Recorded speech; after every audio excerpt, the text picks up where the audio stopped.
ഇതുപോലൊരു കറി നമുക്ക് ചോറിൻ്റെ കൂടെ ഉണ്ടെങ്കിൽ ഇത് മാത്രം മതി ചോറുണ്ണാൻ വേണ്ടിയിട്ട്. കാണാൻ നല്ല മൊഞ്ചുള്ള പോലെ തന്നെ കഴിക്കാനും സൂപ്പർ ടേസ്റ്റാണ്. ഇത് ഉണ്ടാക്കിയിട്ട് എടുക്കാൻ വേണ്ടിയിട്ട് വെറും 5 മിനിറ്റ് മാത്രമേ നമുക്ക് ഇതിന് ആവശ്യമുള്ളൂ. അപ്പോൾ ഇത് ഉണ്ടാക്കുന്നത് എങ്ങനെ കണ്ടുവയ്ക്കാമല്ലോ. ഇതിന് വേണ്ടിയിട്ട് നമുക്ക് വേണ്ടത് മത്തനാണ്. മത്തൻ്റെ ഒരു പീസ് എടുത്തിട്ട് ചെറുതാക്കിയിട്ട് കട്ടാക്കി എടുത്തിട്ടുണ്ട്. ഇതിലോട്ട് ആവശ്യത്തിനുള്ള ഉപ്പും ഒരു 1/2 ടീസ്പൂൺ മഞ്ഞൾപ്പൊടി കൂടി ഇട്ടെടുത്തിട്ടുണ്ട്. എന്നിട്ട് ഇത് നമുക്ക് നന്നായിട്ട് കുക്കറിൽ 2 വിസിൽ അടുപ്പിച്ചിട്ടെടുക്കാം. 2 വിസിലായപ്പോഴേക്കും നമ്മുടെ മത്തൻ നന്നായിട്ടൊന്ന് വേവായിട്ടുണ്ട്. അപ്പോൾ ഇതിന് പകുതി മത്തനെ ഞാൻ ഉടച്ചു കൊടുക്കുന്നുണ്ട്.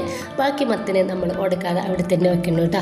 ഇനിയിപ്പോൾ ഇതാ ഞാൻ ഒരു 1/2 കപ്പ് തേങ്ങ മിക്സിയുടെ ചെറിയ ജാറിലോട്ട് ഇട്ടെടുത്തിട്ടുണ്ട്. അതിലിട്ട് കുറച്ച് ചെറിയ ഉള്ളി, കുറച്ച് ചെറിയ ജീരകവും, ഒരു 2 പച്ചമുളകും, കുറച്ച് കറിവേപ്പിലയും ഇട്ടിട്ട് നമുക്കിത് നന്നായിട്ട് തന്നെ അരച്ചെടുക്കാം.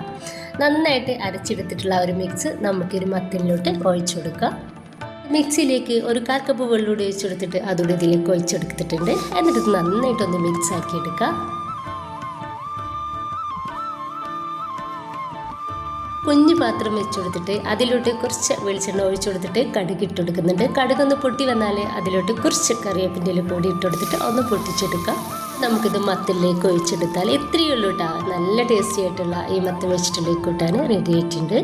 ഭയങ്കര ടേസ്റ്റുള്ള ഒരു കൂട്ടാനാണ്. അപ്പോൾ എല്ലാവരും ട്രൈ ചെയ്ത് നോക്കുക. ഇഷ്ടമായിട്ട് നിങ്ങളുടെ എല്ലാ സപ്പോർട്ടും ഉണ്ടാവും. ഇൻഷാ അല്ലാഹ്. ഓക്കെ.